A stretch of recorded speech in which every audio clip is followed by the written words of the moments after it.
Hi, friends. Welcome to Life on a Blur. Thank you so much for tuning in. Don't forget to subscribe. Those of you who have already, thank you so much for your support.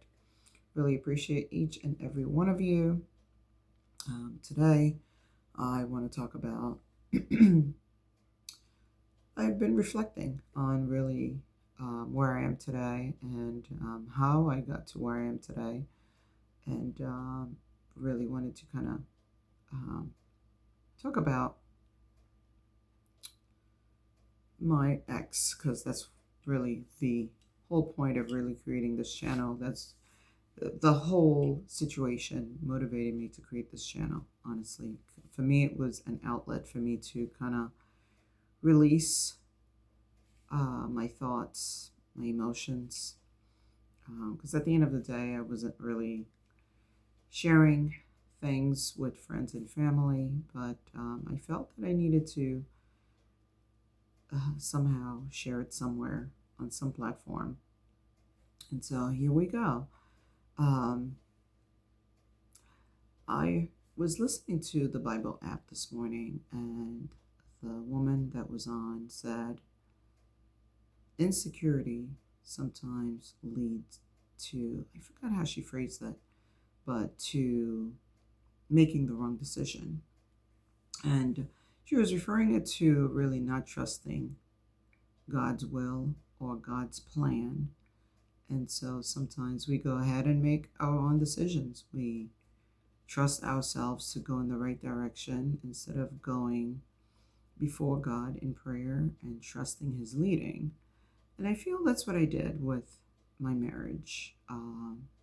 Not the actual marriage, but leading to marriage, my dating experience. I feel as if there was a point in my life where I really felt that I knew I was going to make the right decision. I was prayerful about it, but I wasn't as prayerful. And my insecurity was the fact that I was getting older and I really didn't trust God to make the decision for me. And I even said it to myself. I remember at one point I said, well, I'm gonna go ahead and get married, and if it doesn't work out, then I'll just divorce, as if it was a casual thing.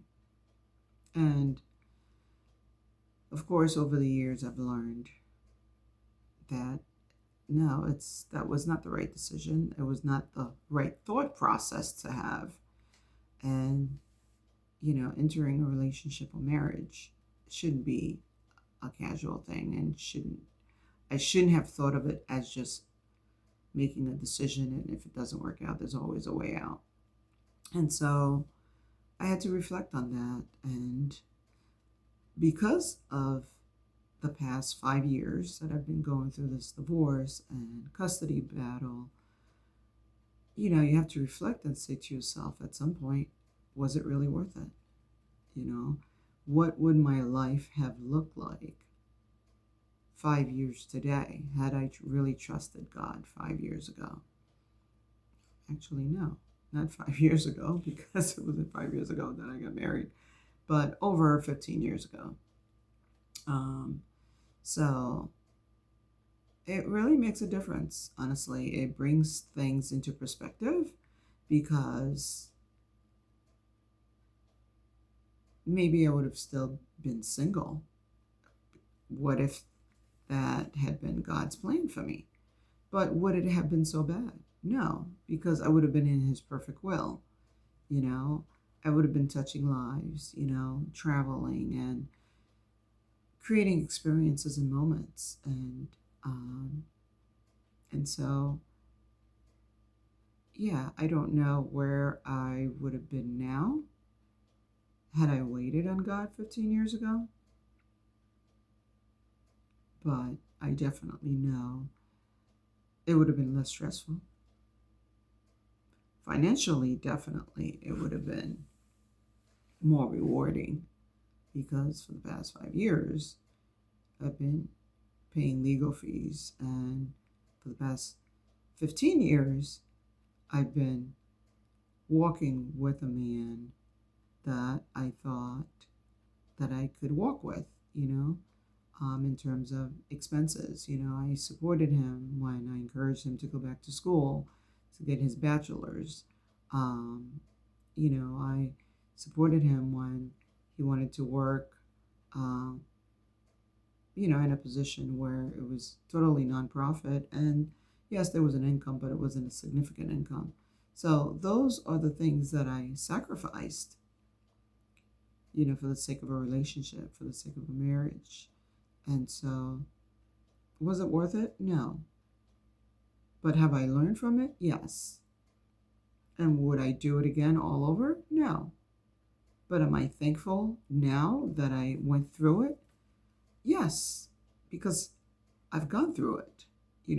Throughout the ordeal, God supported me, and, I did not crumble and die. Although there were moments where I felt as if my health was really in jeopardy and that uh, I was in a state of panic at all times. But I'm thankful that God saw me through. Um, am I saying that right? Yeah. I'm thankful that He provided throughout my years of disobedience, really. I was in disobedience. I walked into a life I made a decision that God did not approve, And so I went with the frame of mind of what the world thought, hey, if it doesn't work out, you just divorce. What's the big deal? But no, it is a big deal. Divorce weighs so much on your mental state, on your physical state, and on your financial state. For some, yeah, it might be rewarding. You may have married someone who allowed you to walk away with all the assets. That wasn't the case for me. And even if that had been the case, there's still that emotional piece to it and that physical piece. You don't really physically walk away because if there's children involved, there's always going to be that reminder of the relationship. And once you physically intertwine with someone, you might be separated from them physically, but they are still part of you. And I think that's the piece that most people forget. You can't just move on to someone else. It doesn't happen that way. In the physical realm, yes, you might be with someone else. You might have a new spouse and think everything's going great. But in the back of your mind, you're always going to remember that former spouse. There's always going to be a point where you remember, oh, yeah, so and so used to do this that way. Oh, or you even try to do things the way that your previous spouse did it, which makes no sense. But that's just human nature. You can't just erase. There's no pencil with an eraser for marriage. You can't get an eraser and just erase your past relationship. It just doesn't happen that way. Once you've had a relationship, that bond is always there.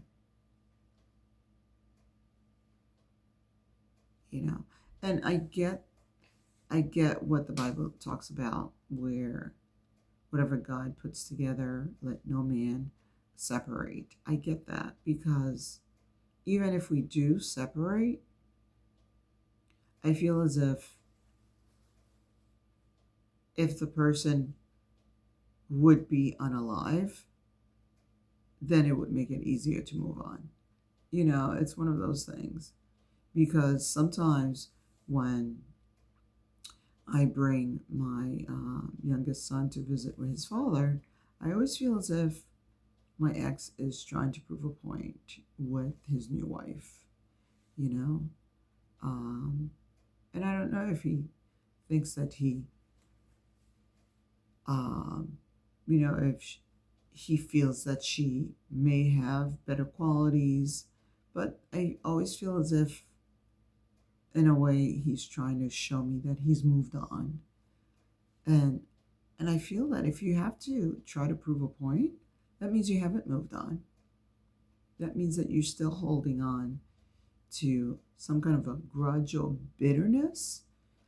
Um, and if you're still bitter, then the best thing is to really stay put and work on yourself and try to heal versus moving on to a new relationship, because a new relationship is not going to erase the old. It's not going to erase your emotions.